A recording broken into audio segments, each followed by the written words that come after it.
corazón, mi corazón. Te lo dije muy clarito. Permanece a la escucha. Permanece a la escucha. 12 de la noche en La Habana. ここはスペインの首都マドリッド。今回は学校のスペイン旅行で行ったガラスの宮殿の極悪なスキャンダル、なんと人間動物園について説明する。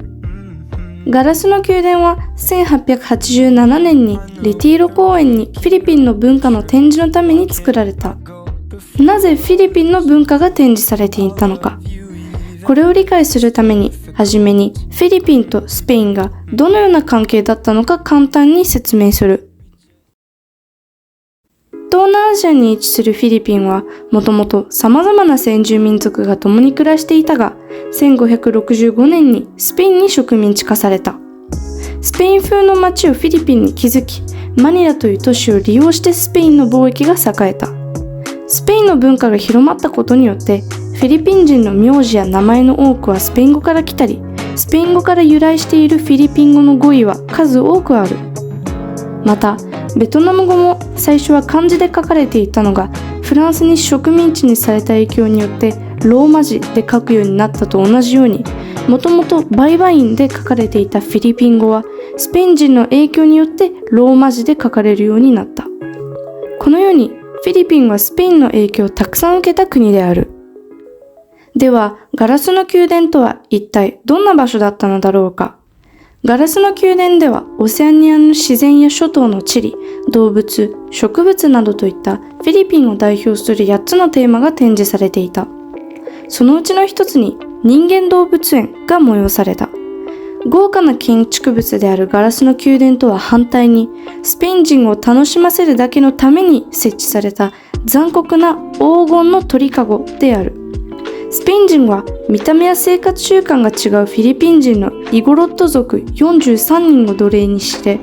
ィリピンのありのままの環境を再現するためにガラスの宮殿に強引に住ませ、牢獄に閉じ込め、動物のように人相が見学されて展示されていた。そのため、ガラスの宮殿のそばにイゴロット族の村を再現した竹製の家や礼拝所まで作られたレプリカが作られた。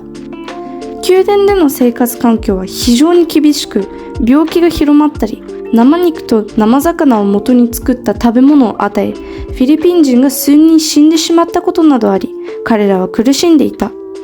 また、スペイン人を笑わせるためにタトゥーを入れたり、独特な服装をしている野蛮人の身体や文化の特徴を披露させ、おもちゃのように扱われていた。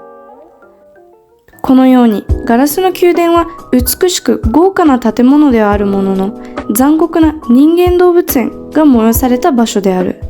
フィリピン人は動物のように扱われ、イゴロット族の男性、女性、子供を対象にし、スペインの首都マドリッドの注目の的となり、1887年の6月から4ヶ月間人種差別が続いた。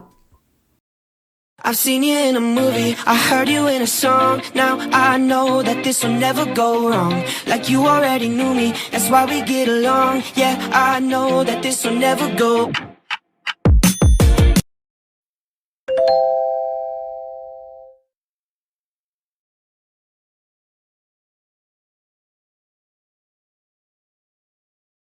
日本の刀とトレードの剣を戦わしたらどっちが勝つと思いますか?" すごいいい勝負になりそうだなと思って